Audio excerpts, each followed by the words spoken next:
자, 30페이지. 거기 보니까 균형이라는 용어가 나왔어요. 균형. 30페이지의 균형. 예. 7번 뭐죠? 균형이란 것은 같다. 어느 한쪽으로 치우치지 않고 서로 같다가 균형인데, 우리 이제 접시 저울이 이렇게 있어요. 접시 저울이. 이렇게 접시 저울이 있는데, 접시 저울이 균형이 된다는 것은 균형점이 중앙에 있어가지고 어느 한쪽으로도 접시가 치우치지 않는 상태의 균형이에요. 균형이 되려면 왼쪽 접시 저울에 올려져 있는 물건의 무게와 오른쪽 접시에 올려져 있는 물건의 무게가 서로 어떻게 해야 돼요? 같아야지 균형이 되는 거죠. 그걸 갖다 균형이라고 합니다. 균형. 어디? 소비자하고 공급자하고 물건을 거래를 한다 이거예요. 거래. 그러면 물건의 가격에 의해서 거래가 이루어지겠죠.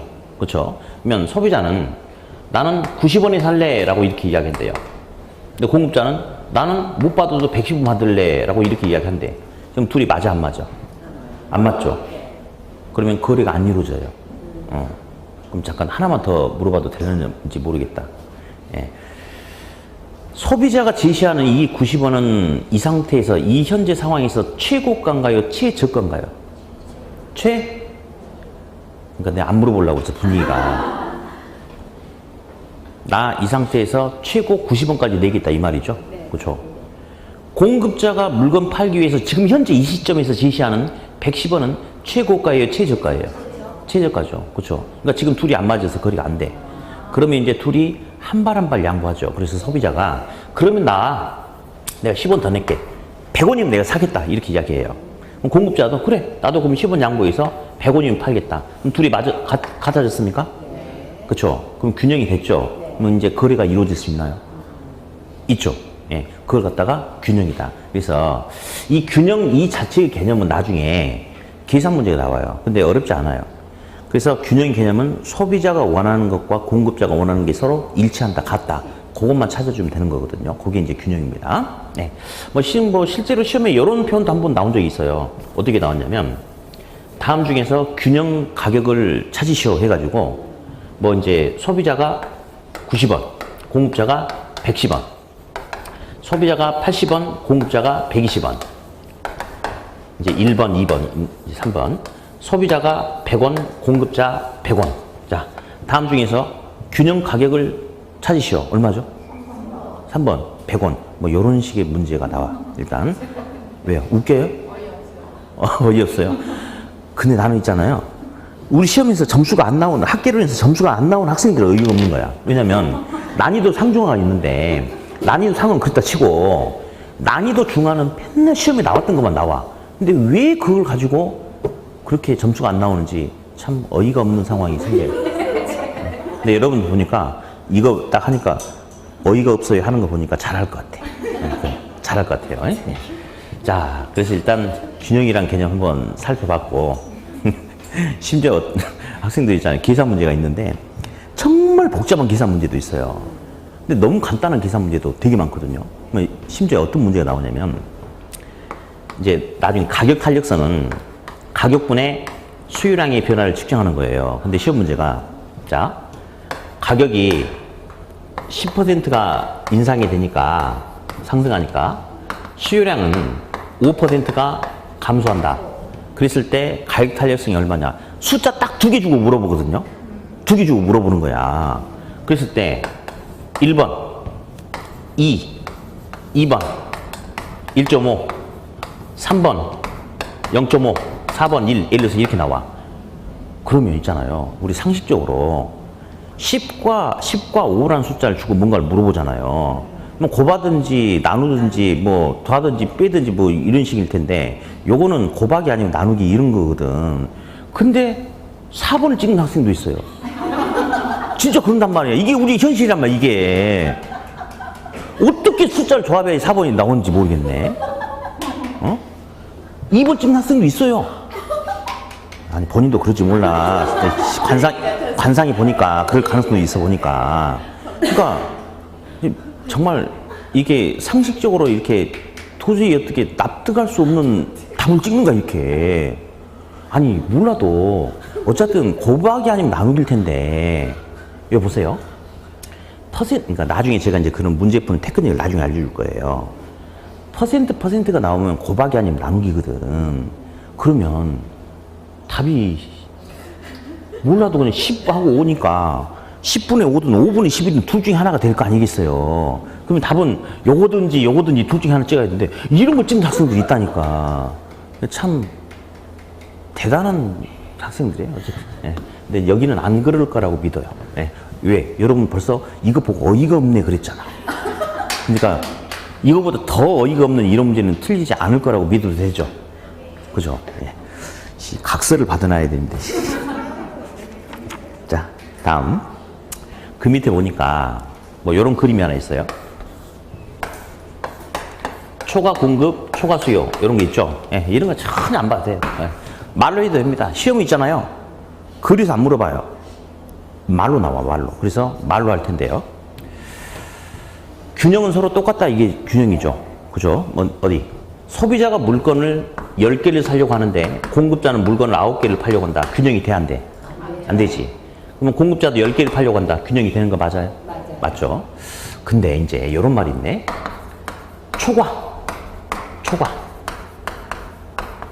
초과란 말이 있어요. 초과란 말은 많다, 적다? 많다. 그래서 보니 책에 있는 이익수입 이런 그림 가지고 공부해서는 절대 안 됩니다. 예. 초과 공급이라는 용어도 있고 초과 수요라는 용어가 있어요. 둘 중에 한 놈은 100% 무조건 시험에 나오게 돼 있거든요. 무조건 나와요. 자, 일단 잠깐만. 초과 공급은 뭐냐면요. 많다. 공급이. 이게 초과 공급이에요. 많다. 공급이. 누구보다? 수요보다. 그럼 이 말은 결국은 무슨 말이냐면요. 수요량이 예를 들어서 10개인데 공급량이 15개래. 그러니까 많다 공급이 누구보다? 수요보다. 이게 바로 초과 공급이에요. 그러면 초과 공급 상태란 것은 물건이 부족한 거예요? 남아도는 거예요? 남아도는 게 초과 공급이에요. 그러면 결국 이 물건의 가격은 상승하겠어요? 하락하겠어요? 하락이죠. 이게 다 기출문제, 기출문제. 어이가 없죠? 다 기출문제라고 이게. 예. 다음. 초과 수요는요. 많다. 수요가. 누구보다? 공급보다. 그러면 수요량이 예를 들어서 10개면 공급 물량은 5개밖에 안 된대. 그러면 많다 수요가 많다 공급보다 수요가 더 많대. 예. 그럼 물건이 남아야 부족해요. 물건이 부족한 상태죠? 그렇죠? 예. 그러면 결국 가격은 상승이에요, 하락이에요? 가격은 상승한다. 예. 전부 다 시험에 여러 번 나왔던 기출문제입니다. 그러니까 사실 우리 시험 문제 자체가 일부 문제를 빼고 나머지는 정말 아까 이야기했던 어이가 없는 문제. 사실 그래서 그 학계론 기출문제 40문제를 주고 풀으라고 하면 이렇게 경제 감각이 좀 있는 그런 분들 있잖아요.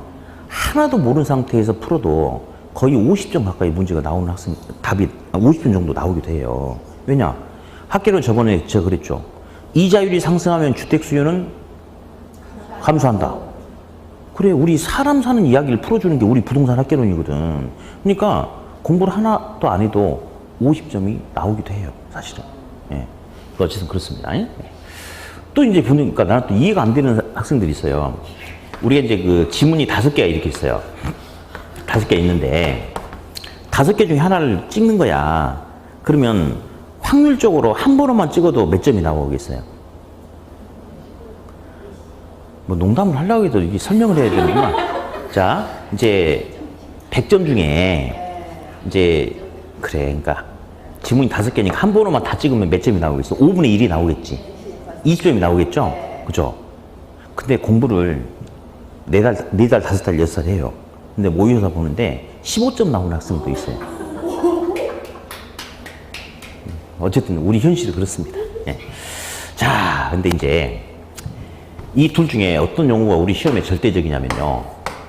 우리는 주택 문제를 가지고 이야기할 거예요. 주택은 고가주택도 있고 저가주택도 있고 그래요.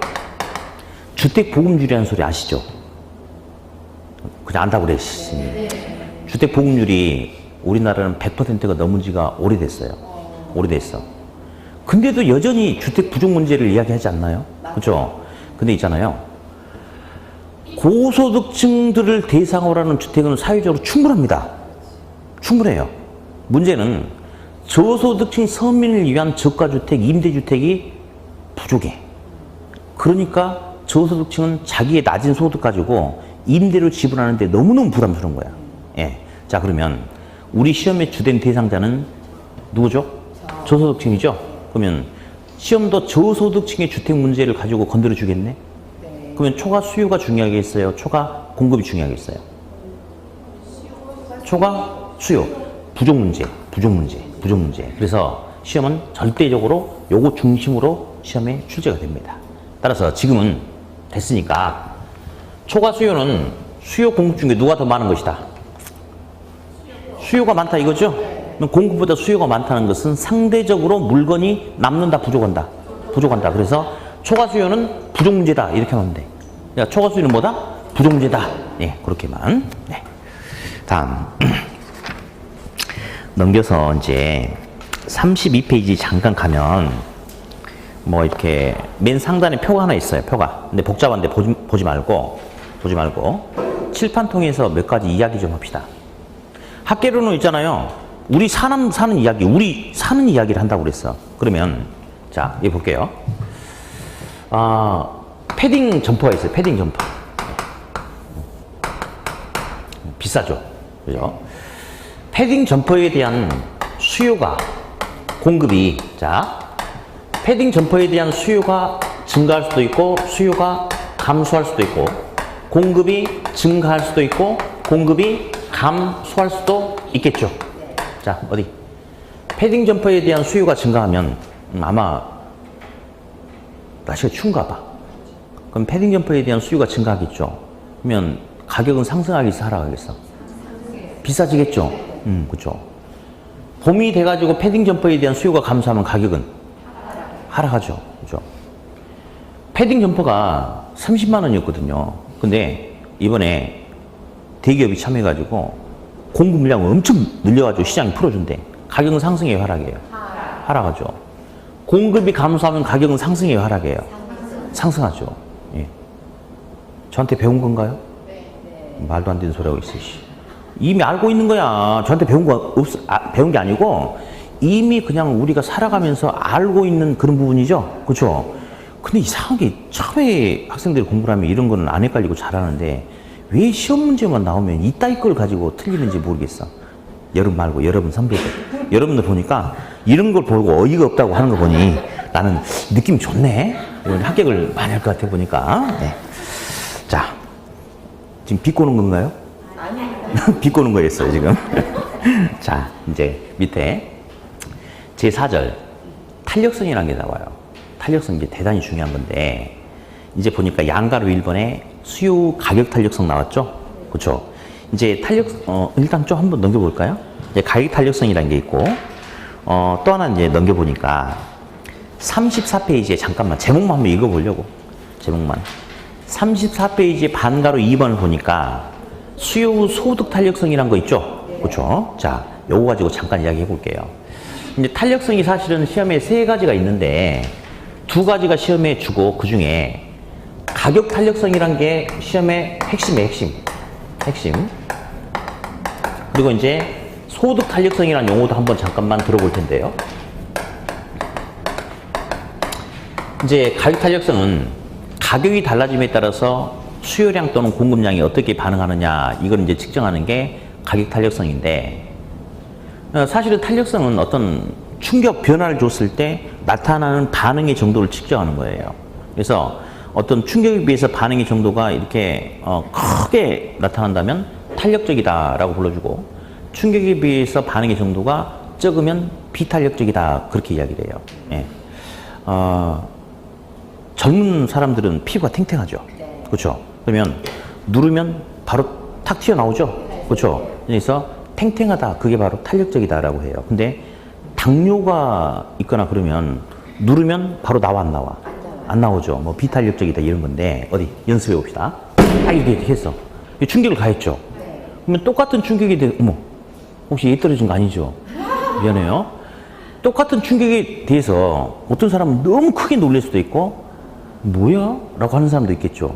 그러면 이 충격에 대해서 깜짝 놀란 사람은 반응이 크죠? 탄력적, 비탄력적? 탄력적이라고 이야기하고, 똑같은 충격에 대해서 뭐지? 이러면 비탄력적이죠? 그러면 어디 볼게요.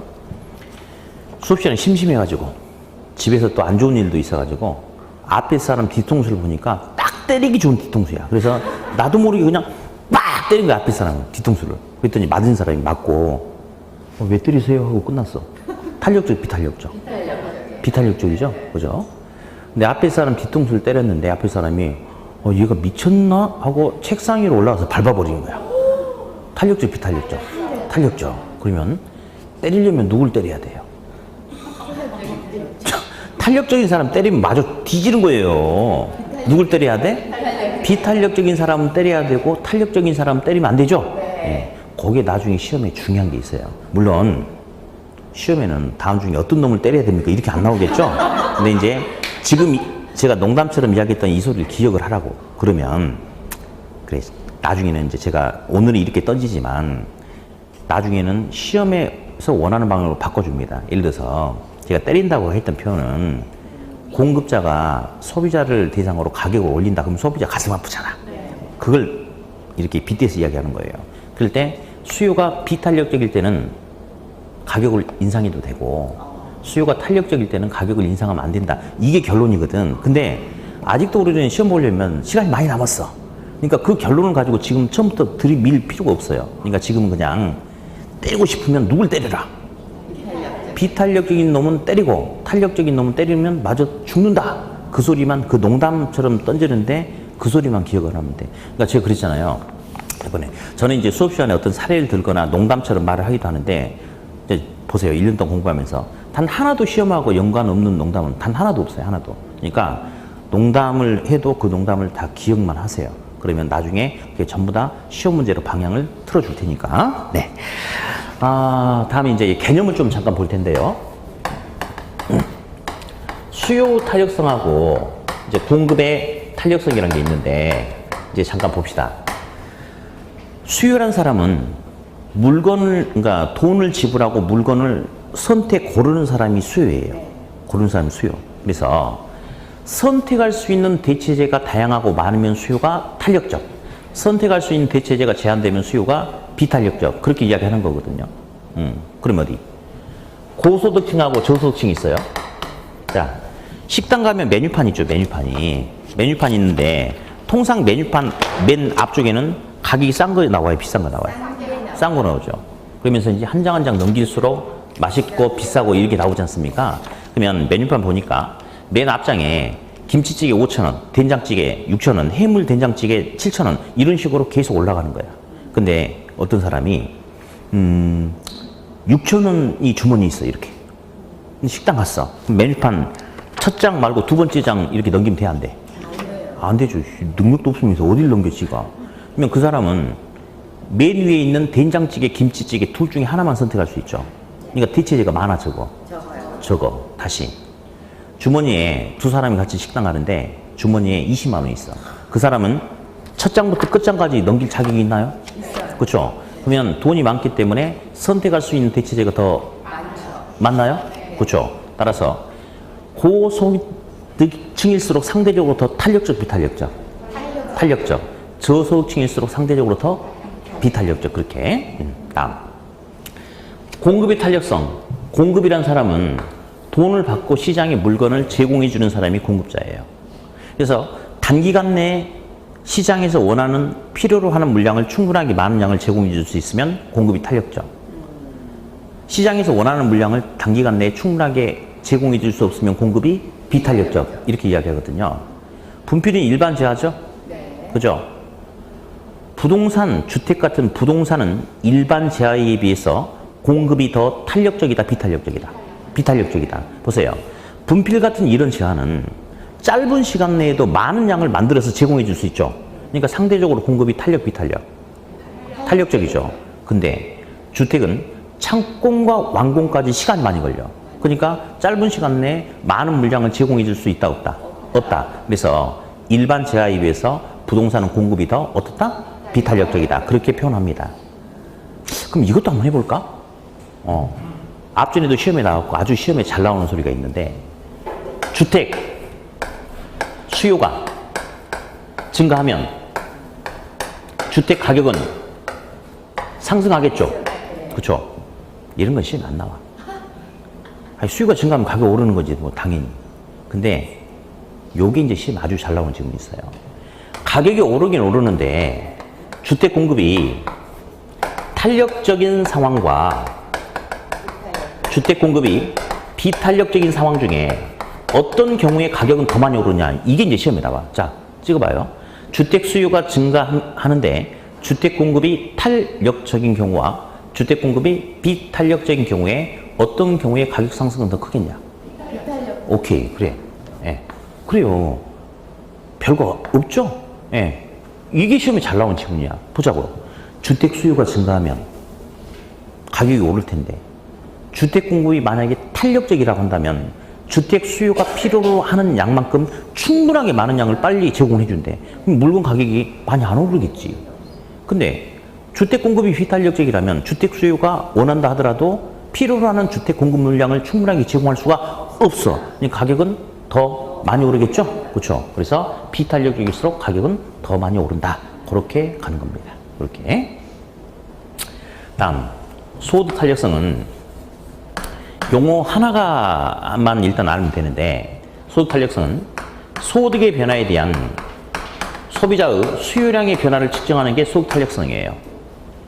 어떤 물건이 있는데 똑같은 종류의 물건이라 하더라도 물건의 품질은 달리 나타날 수 있죠. 네. 식용유도 올리브도 있고 뭐 포도 씨유도 있고. 알았어. 해바라기 씨유도 있다. 해바라기 뭐라고? 해바라기 씨유도 있대요. 그리고 달표 식용유도 있고 막 그렇잖아. 네. 해표라고 하긴 좀 그러니까 어쨌든 그래. 그러면 이제 똑같은 종류의 물건이지만 품질은 차이가 있을 수 있거든요. 예. 그러면 그냥 보통 식용유하고 올리브유하고 사람들은 어떤 걸 선호해요? 올리브. 그렇죠. 자, 이제 볼게요. 어떤 물건이 있는데 물건의 질적인 차이가 있을 수 있어요. 어떤 물건은 물건의 품질이 좋아서 사람들이 좋아해서 쓰는 물건이 있고 어떤 것은 물건의 품질이 좀 떨어지는데 싸니까 마지못해서 그냥 좋아하지 않지만 쓰는 물건이 있습니다. 먹는 회도 마찬가지예요. 광어회. 광어회도 마찬가지인데 자연산 광어회가 있어요. 자연산 광어회는 7만 원짜리야. 근데 중국산 광어회는 만 원짜리예요. 그러면 회를 먹고자 하는 모든 사람은 자연산 광어회를 좋아할까요? 네. 맞아요. 모든 사람은 자연산 광어회를 좋아합니다. 중국산 광어회를 좋아하는 사람 하나도 없어요. 근데 모든 사람이 그러면 자연산 광어회를 먹느냐? 그건 아니죠. 자, 이제 가볼게요. 정말 사람들이 좋아해서 이용하려고 하는 자연산 광어회는 사고 싶어. 더 먹고 싶어. 근데 소득이 증가하면 한 달에 2번 먹던 거 3번, 4번 먹을 수도 있나요? 그럼 진짜 좋아하는 물건은 소득이 증가하면 수요량도 증가합니다. 근데 한 달에 3번 정도 먹다가 소득이 감소하면 아쉽지만 덜 먹을 수밖에 없겠죠? 이게 우리가 보통 물건 소비할 때 나타나는 일반적인 모습이 이 모습이에요. 그래서 이런 지화를 그냥 우리가 흔히 알고 있는 정상적으로 반응한다 해서 정상제다라고 그렇게 이야기합니다. 다음, 중국산 광어회는 말이죠. 먹는 사람들이 있어요.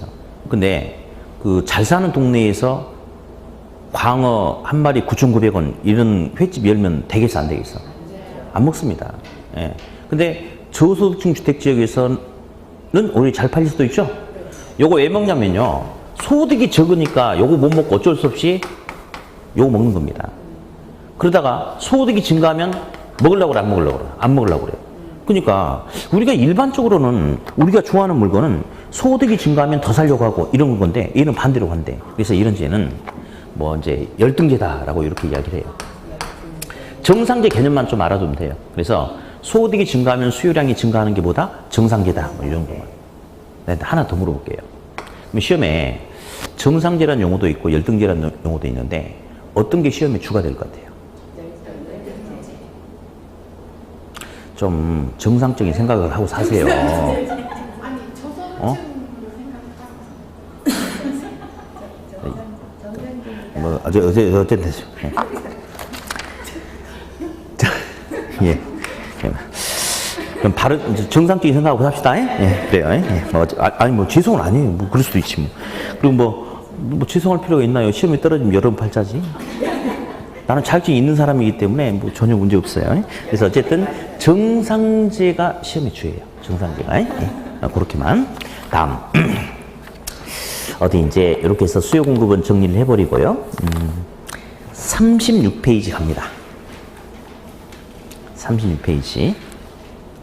이제 거기 보니까 부동산 경기 변동이라는 게 있어요. 부동산 경기 변동. 자, 그러면 어디 써볼까요? 부동산 경기 변동. 경기가 변동한대. 경기가 나쁘기도 하고 좋기도 하고 나쁘기도 하고 좋기도 하고 이제 이런 모습이 반복되는 건데, 이제 경기가 좋냐 안 좋냐를 중개업자한테 가서 물어볼게요. 중개 사무실 가가지고 중개업자한테 요즘 경기 어때요? 했더니 너무너무 안 좋다는 거야. 왜 안 좋냐? 자기가 그 계약서를 많이 안 쓰니까 안 좋다고 그러지.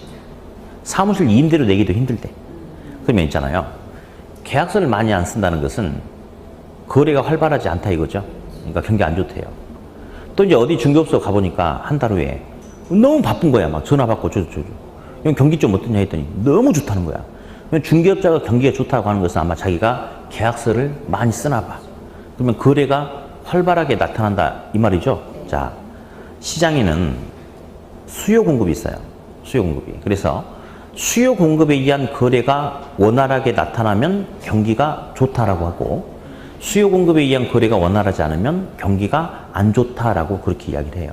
예. 그러면서 용어 4가지 한번 들어볼 거예요. 경기가 가장 좋은 점, 피크, 정상, 이 점을 정점이라고 해요. 무슨 점? 정점. 경기가 가장 안 좋은 거 있죠. 이걸 갖다가 저점이다라고 이렇게 이야기하고, 정점과 저점 사이에 폭 있죠. 이걸 갖다가 경기순환 진폭, 그냥 진폭이라고 그래요. 뭘 한다?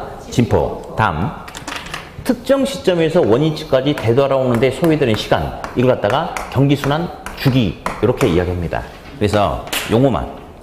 우리 시험에 있잖아요. 그림 그려놓고 동그라미 기억, 다음 중에 동그라미 기억에 들어갈 용어가 뭡니까? 이런 건 안 나옵니다. 그러니까 한번 가볍게 읽기만 하면 돼. 경기가 제일 좋은 점 무슨 점? 정점. 제일 나쁜 점? 저점. 정점과 저점 사이의 폭은? 진폭. 특정 시점에서 특정 시점까지 되돌아오는데 소요되는 시간은? 주기. 그래서 정점, 저점, 주기, 진폭. 일단 용어는 잠깐 들어봤습니다. 그러면서 이제 부동산 경기 변동. 부동산 시장도 경기가 좋아지다가 나빠지다가 이제 이런 모습이 나타날 거예요. 그래서 요걸 이제 한번 볼 텐데, 자, 이제, 여러 가지 이제 모습들이 나타나는데, 양가로 2번에 보니까, 양가로 2번, 37페이지. 양가로 2번, 37. 오른쪽, 밥 먹는 쪽이죠. 이제 부동산 경기 변동의 특징이 있는데, 동그라미 이제 4번을 잠깐 보니까요. 한번 그냥 혼자 읽어볼게요. 부동산 경기는 다양한 경기적 양상을 가지고 지역적, 개별적 현상이지 전국적, 일률적, 동질적이지는 않다. 뭐 이런 말이 있는데 잠깐 들어보세요. 저번 주에 부동산 하면서 이제 뭐 지역성, 국지성 뭐 이런 소리도 잠깐 하고 했는데 이제 나중에 할 거지만, 자, 부동산 경기는 이제 광주광역시에 있다라고 한다면 광주광역시도 서구, 남구, 북구, 광산구 다 지역이 또 달라. 광산구 지역에서도 무슨 동 다 달라. 그리고 그 안에서 땅도 있고 건물도 있어. 건물도 주거용, 상업용, 공업용 다 나눠져. 그러면 광주 부동산 경기가 좋다라고 한다면 이 광주 전역에 있는 모든 지역, 모든 유형의 부동산이 다 좋을까? 그건 아니에요. 예. 광주 지역 내에서 어떤 지역은 안 좋을 수도 있고, 광산구 부동산 경기가 좋은데 그 중에 토지는 안 좋고 건물은 좋고, 건물 중에서 주택은 거래가 활발하지만 상가는 거래가 안 이룰 수도 있고, 그래서 동시에 모든 부분에서 좋아지면 다 같이 좋아지고 안 좋아지면 다 같이 안 좋아지고 이런 게 아니고 개별적으로 부분적으로 다양한 모습이 나타날 수 있다. 이제 나중에 그 부분 정리할 거고요. 다음. 이제 그 7번인데 그냥 뭐 넘겨버리세요. 아예 넘겨버리세요. 넘겨가지고 맨 상단에 보니까 참고라고 하나 있어요. 참고. 참고 보이시죠? 뭐죠? 참고. 예. 거기 보니까 계절적 변동도 있고 3번에 무작위적 변동도 있습니까? 예. 1번 계절적 변동, 3번 무작위적 변동이 있는데 처음에 이제 공부를 하면 이 학계로는 좀 이렇게 용어를 정리하기가 약간 힘들어하는 학생이 좀 있어. 결국 시간이 다 해결해 주지만 다른 과목은 법 조문 가지고 해석을 해요. 그러니까 용어가 딱 결정됐어요. 똑같은 용어가 나와. 근데 학계로는 학문이기 때문에 이런 메시지를 주는 거지만 표현되는 용어가 좀 달리 표현될 수 있거든요. 자, 1번 뭐라고 나왔어요? 1번? 계절적 변동. 3번은? 무작위적 변동. 근데 시험에 불규칙적 변동이란 말이 또 나와. 그건 어디에 속할 것 같아? 그렇죠. 무작위적 변동을 불규칙적 변동이다라고 하는데요. 자, 그냥 찍는 거야, 이제.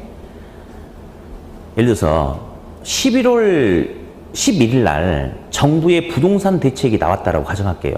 뭐 대출 규제 정책이 나왔다라고 가정할게요. 그러면 11 정부의 부동산 대책은 매년 11월 11일 날 똑같은 대책이 나오는 거예요? 아니죠. 아니야? 그럼 해봐. 11 부동산 대책은 둘 중에 무슨 변동에 속하냐? 무작위적, 불규칙적 변동에 속하죠? 네. 그렇죠? 예.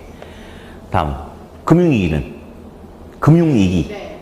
어디에 속하냐고? 무작위적 변동. 자, 그러면서 대학교 인근의 상가, 대학교 인근의 하숙집, 원룸 시장은 어디에 속할 것 같아요? 그렇죠?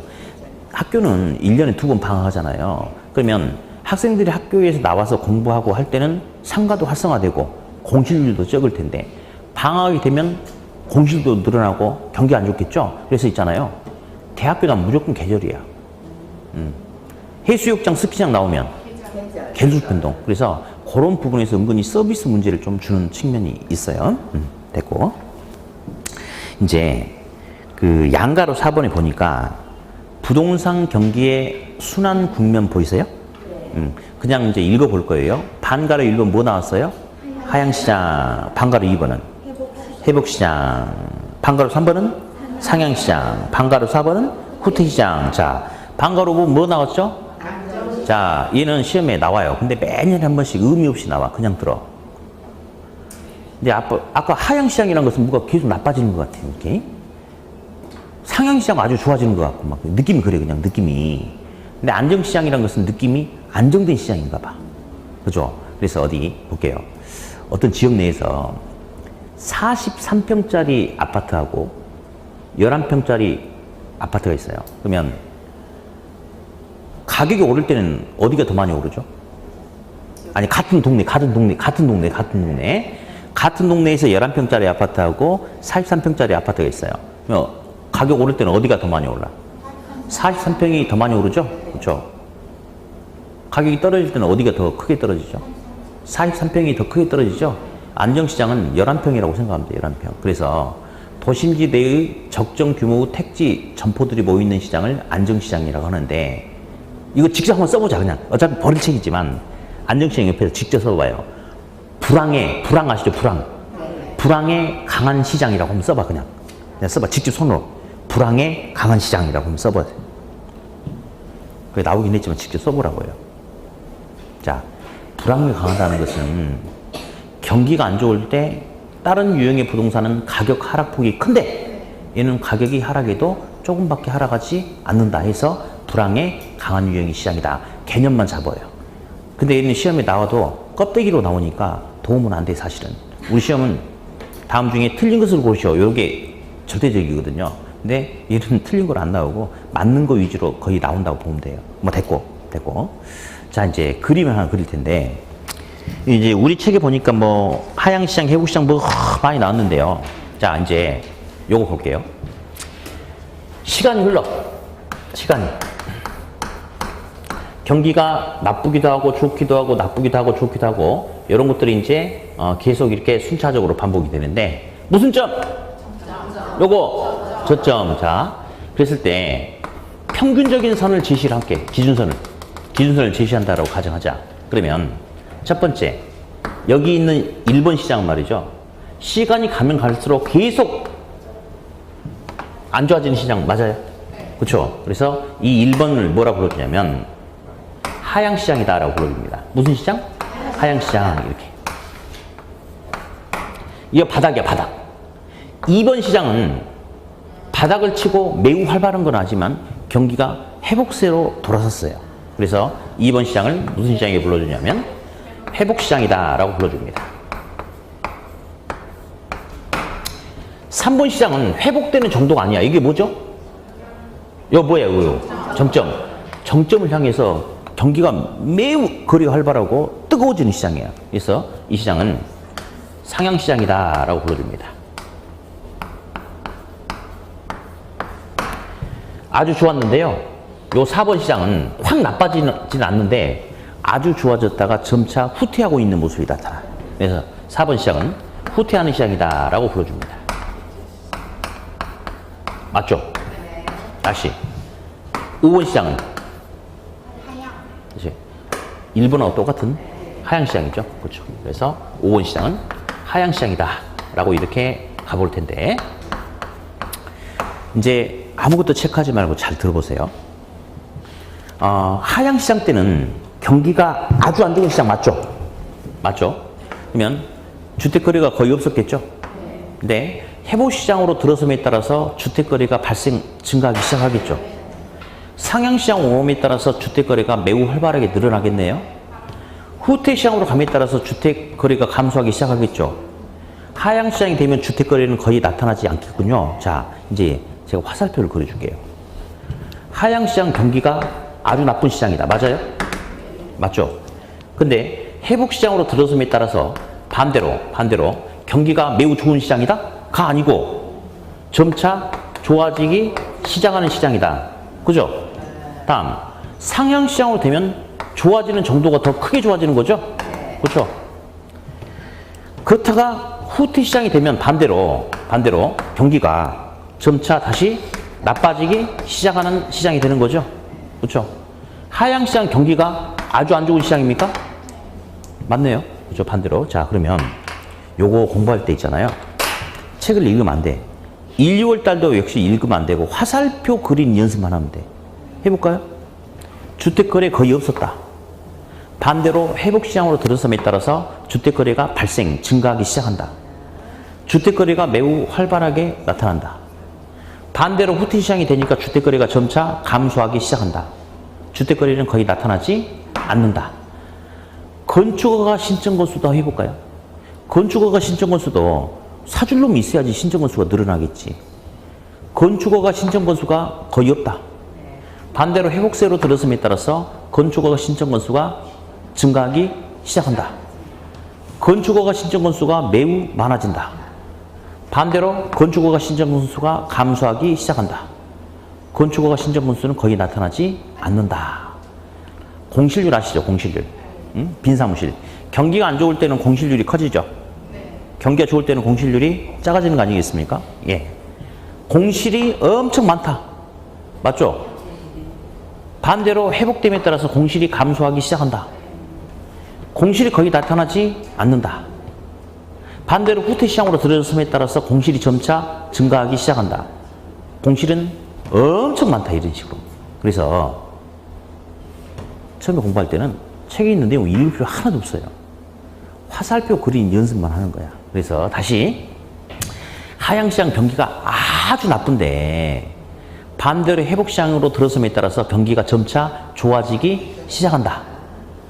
상향시장으로 들어서니까 경기가 매우 활발해지고 좋아진다. 반대로 후퇴시장으로 들어서다 보니까 경기가 나빠지기 시작한다. 아주 나쁘다. 이런 흐름 타는 게 일단 주예요, 주.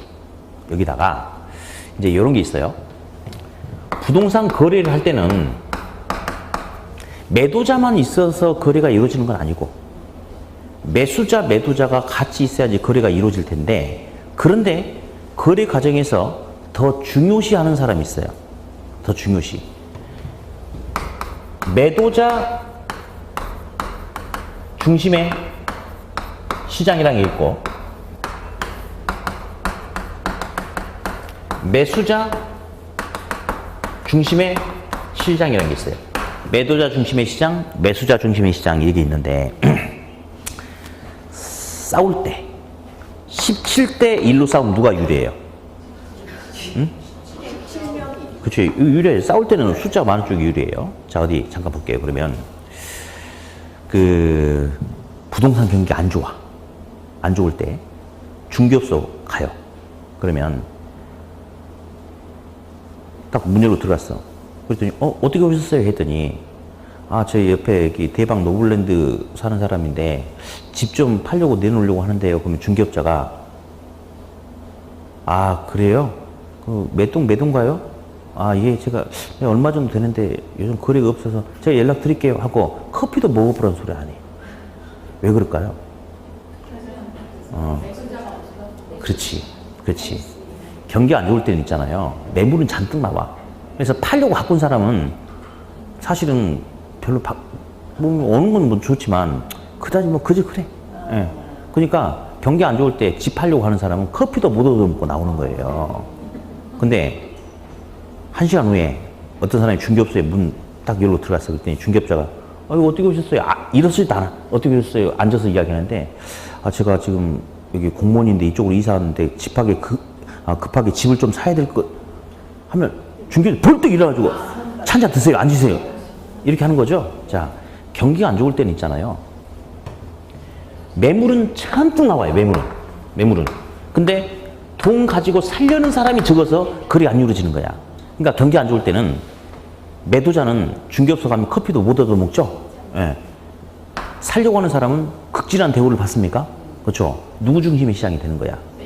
그때는 돈을 가진 사람이 나타나야지 거래가 이루어진대. 그래서 매수자 중심의 시장이다라고 그렇게 이야기를 해요. 예. 다음, 경기가 아주 거래가 활발해. 경기가 막 좋아. 계속 부동산 가격이 올라. 중개업소 들어가지고 어떻게 오셨어요? 했더니 제가 집 좀 살려고 하는데 요 근처에 아파트 좀 나온 거 없어요? 하면 중개업자가 지금 뭐 물건이 없어서 일단 얼마 정도 생각하세요? 예, 연락 드릴게요. 뭐 이런 식이야. 근데 문 열었는데 어떻게 오셨어요? 했더니 내가 집을 팔려고 하면 또 앉으라고 그래가지고 커피 드실래요? 쌍화차 드실래요? 어깨 좀 주물러 드릴까? 뭐 그런 거 아니야? 그러면 경기가 좋을 때는 돈 주고 살려는 사람이 엄청 많죠. 매수자는. 근데 문제는 물건이 안 나와서 거래가 안 이루어지는 거야. 그러니까 이때는 매물이 적어서 거래가 안 이루어지는 거죠. 그러니까 이때는 누구 중심의 거래가 이루어지겠어요? 그때는 매도자 중심의 시장이 된다라고 그렇게 이야기를 해요. 그래서 개념 정도만. 여기 회복 상행 시험 때는 계속 가격이 올라. 거래가 활발하죠? 이때는 누구 중심의 시장이 되고 내가 내 잘못이다. 이 글자를 이 옆에다 이렇게 써줬어야 되는데 그리고 설명을 했어야 되는데 다 내 잘못이네. 내가 잘못했네 보니까. 응? 계속 가격이 오르면 매도자는 더 오른다면 팔려고 하고 매물을 걷어들여버리고 매수자 같은 경우는 어차피 내가 사야 되니까 더 오르기 전에 살려고 달라들 것이고. 그러니까 누구 중심? 매도자 중심의 시장. 계속 가격이 떨어질 때는 누구 중심? 매수자 중심의 시장. 네, 그래요. 제가 앞으로 강의를 고칠게요. 무조건 있잖아요. 이 옆에다 이 글씨 써놓고 물어볼게. 절대로 여기 그림 그려놓고 여기다 글씨 써놓고 물어보고 이렇게 안 할게요. 네, 다음 주부터 그렇게 할게요. 다 내 잘못이야, 내 잘못. 보니까. 자, 그래서 이제 한번 밟고요. 40페이지가 있는데 이제 거미집 이론이 있어요. 이놈이 되게 우리한테 서비스 정신이 투철한 놈인데 몇 년 쭉 나오다가 어쩌다 1년 쉬어. 그러고 나서 또 몇 년 쭉 나오거든요. 그래서 제가 이번 시험도 그랬어요. 이번 시험에 나온다 했더니 딱 나온 거야. 근데 제가 잘 찍어서 그런 게 아니고 패턴이 그래, 이놈은. 그래서 앞전 시험에 한 판 쉬었거든. 그러니까 26회 때 한 판 쉬었어요. 27회 때는 나오겠어, 안 나오겠어? 나오지, 뭐 지가. 28회 때는 나와. 29회 때는 나올 가능성이 이제 반반이야, 그때부터는. 그러니까 여러분들이 몇 회 시험 준비하고 계세요? 28회? 그래. 여러분 나오겠네요. 여러분들 나오겠어요. 대신에 어디 그 그림 3개가 있는데요. 그림 전혀 이해할 필요도 없어요. 막 화살표 많이 있잖아요. 수렴형이라고 보이는 거 보이세요? 동그라미 1번에 수렴형이 있는데 동그라미 1번 수렴형 옆에다가 요거 한번 써봐. 그냥 써봐. 그냥 써봐. 그냥 수탄수라고 써봐. 동그라미 1번 수렴형 옆에다가 수탄수 그냥 쓰는 거예요. 그냥. 동그라미 2번은 발산형 나왔나요? 네. 동그라미 2번 옆에다가는 공탄발이라고 한번 써보세요. 공탄발.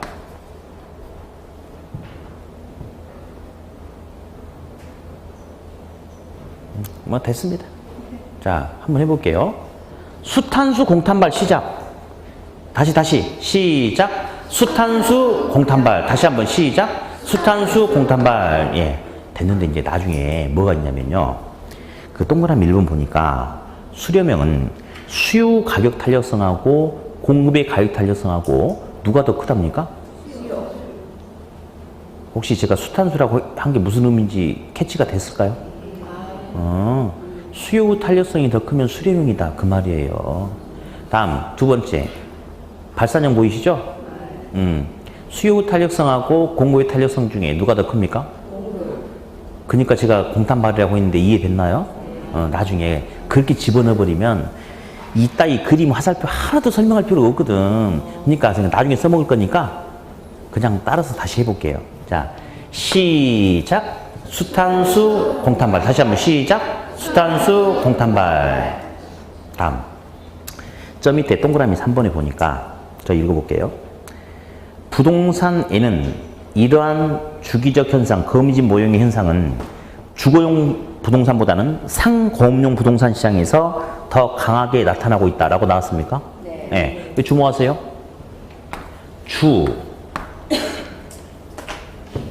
상공. 앞으로 부동산의 이용도 하면 주상공이 주상공. 몇 놈이 나와? 하나, 둘, 셋. 아, 주거용, 상업용, 공업용인데 저번 주에 우리 그 후보지 이행지 뭐 하면서 주상공 들어봤죠? 택지는 주상공이다. 그거예요. 근데 있잖아요. 색깔을 달리 써놨죠. 그러니까 요 두 놈 항상 같이 다니거든. 요 놈이 왕따예요, 왕따. 그래서 우리 시험에서 뭐 물어보는 것들이 많아. 그러면 주거용은 요렇고 상업용은 요렇고 막 요런 게 있어. 나중에 써먹을 거니까 지금 이 소리만 해. 주상공 중에 누구는 손잡고 다녀? 상공은 손잡고 다녀. 주는 왕따 이렇게. 예. 그러면서 지금 보고 있는 제목 이론이 뭐냐면 무슨 이론이죠? 거미집 이론이죠. 그럼 거미집 이론은 아까 그 동그라미 3번에 보니까 어디 시장에서 더 흔하게 나타난대? 상공에서 더 흔하게 나타난다고 했죠? 그래서 우리 농담 한번 합시다. 여러분 거미집 본 적 있어요? 거미집? 이런 게 거미집은 막 이렇게 해가지고 이렇게 나타나는 게 거미집 아니에요, 이게. 거미집은 땅바닥이 쳐요, 상공이 쳐요? 안 봤구만, 한 번도. 거미집은 땅바닥에 안 치고 어디에 친다? 상공이 친다, 이렇게. 그 소리만 농담처럼 받아들이세요. 거미집은 땅바닥에 안 치고 어디다가 상공이 친다. 그래야지 파리나 모기를 잡아먹을 거 아니에요. 거미집은 상공이 친다. 그 소리만. 네. 자, 이제 오른쪽에 부동산 시장 이론 나오는데 잠깐 휴식했다가 하죠. 네.